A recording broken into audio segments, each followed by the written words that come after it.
So something is happening right now that should completely frighten you. It should absolutely scare you because what we are hearing is that American safety is not the priority.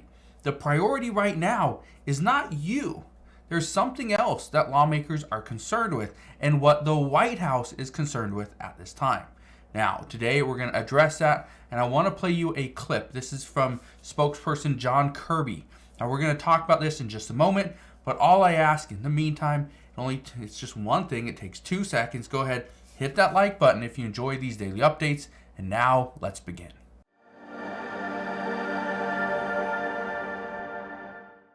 So there's a lot of things that are impacting the United States. We know there's a war between Russia and Ukraine. There's a war between Israel and Hamas in Gaza.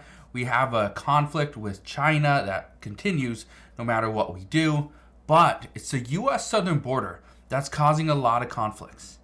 And here's something I want to show you. President Biden, over the past couple of months, has been discussing a potential executive order.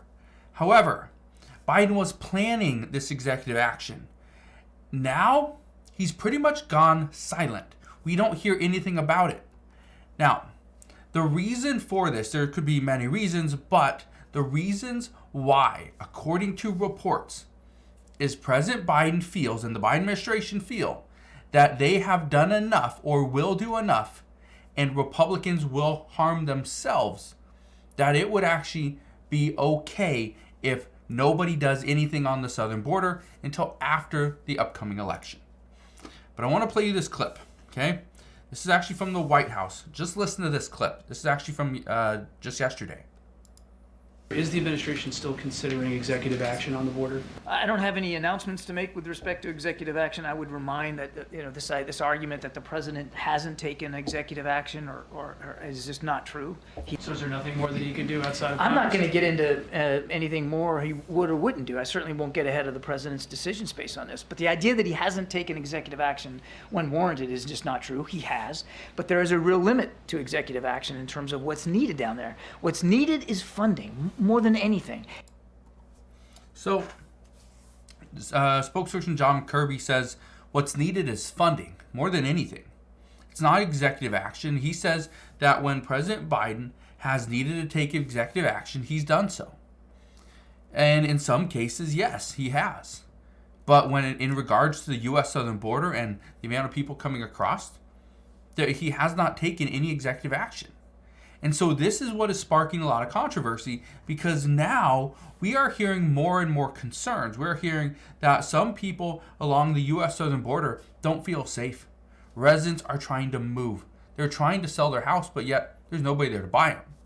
But what I thought was very interesting is just the other day when the Department of Homeland Security actually advised the mayor of New York City to cancel his trip. And what ended up happening is the New York City mayor, Eric Adams, he canceled his border trip, citing safety concerns in Mexico. Not that he was being told by the Department of Homeland Security that he should pretty much abandon this trip because it's just not safe. Now, one thing I just want to address is what is going on. Because one thing that we've heard, and I don't know exactly who said this, all I know is a White House aide overheard a lawmaker say, and I'm going to give you their quote, but keep in mind, I've only seen 2 reports on this, okay?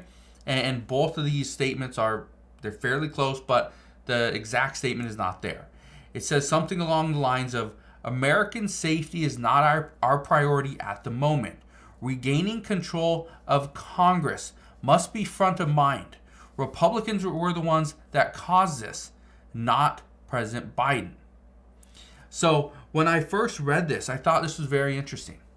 This is obviously not a Republican that's giving this statement, but when it says American safety is not our priority at the moment.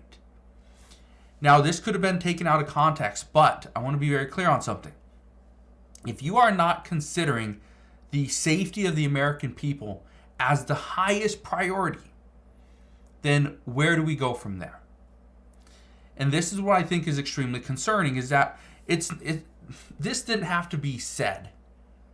The actions speak louder than words. And I think we can all agree the actions of the current administration have shown that the safety of the American people is not their highest priority, because we continue to allow thousands and thousands of people across the U.S. southern border. We have no clue who they are, no clue where they're coming from, no clue where they're going or their intentions here in the United States. This is also why one of the first things that I noticed this morning, when I woke up this morning about 4:30, and I turned on my phone, or my phone's always on, but I opened up my phone. The first thing that I saw was the breaking news from the bridge in Baltimore, Maryland. Okay, that bridge that collapsed because a ship hit the support column.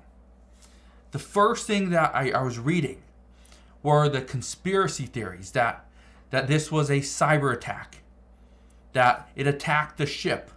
Then when we got the reports that the ship lost power, then the confirmations kept coming in, cyber attack. But again, it has nothing to do with people coming into the United States. And this is what I thought was interesting. Everybody was pointing to the fact that, well, our borders are open. It would be so easy for somebody to come across and disrupt a ship, disrupt our trade, our foreign trade. Again, that's not the case here. The ship just had a malfunction, according to all the reports and the initial investigations. So that's not the concern. But that was the first thing that the American people, that the people on Twitter, that people on Facebook, everybody was saying, the comments on TikTok, everybody was saying that, oh, it's probably somebody not from this country. They caused this. They knew what to do. That's part of the concern. And this is why I bring this up, because this is how it's beginning. What we continue to hear is that our safety is not the number one priority. The number one priority is regaining control of Congress. But how do you do that? Well, according to reports, this is why the White House is not eager to get anything done. They say more migrants could lead to more voters in the future. It's not going to happen this year, but it can in the next election. It says more migrants will also lead to a larger consensus in sanctuary cities, which could give those cities more seats in the House. Right now, you have some states like Vermont, I think, only has one seat in the House. In California, I believe they have like 53 state representatives, because their state is so large. And guess what? Thousands of people are entering into California through the San Diego-Mexico border. That's what's happening. And that's the concern, is if you start counting all those people in the census, California could easily go from 53 representatives to 55, maybe 60. We have no clue. But yet, that's what a lot of people are concerned with, is what is now happening is we're now seeing that Democrats are starting to gain control. And it doesn't matter if you're a Republican, a Democrat, independent, or whatever, right? All that matters is, do we have the proper things in place? Are we going to allow people that are coming from other countries? Are we going to allow them voting rights? Are we going to allow them to choose the next president or state representatives? I don't know. All I can tell you right now is the Biden administration does not feel the need to address the situation at the border. Not because they're concerned with our safety, but based off all these reports, they don't want to address this yet or prematurely, because they feel that if they wait and they can regain control of the House of Representatives, keep control of the Senate, and stay in the Oval Office, if they have the power of those three, they can pretty much do anything they want. So at this time, that's what they're saying. Why agree on a bill that we do not 100% support when we may get control, full power in the next year? So we'll see what happens moving forward. All I can tell you is I will be here every step of the way. I'll fill you in on all the latest news and updates, but that is what we know as of today. So again, thank you guys for watching. Consider subscribing, and I'll see you guys on the next one.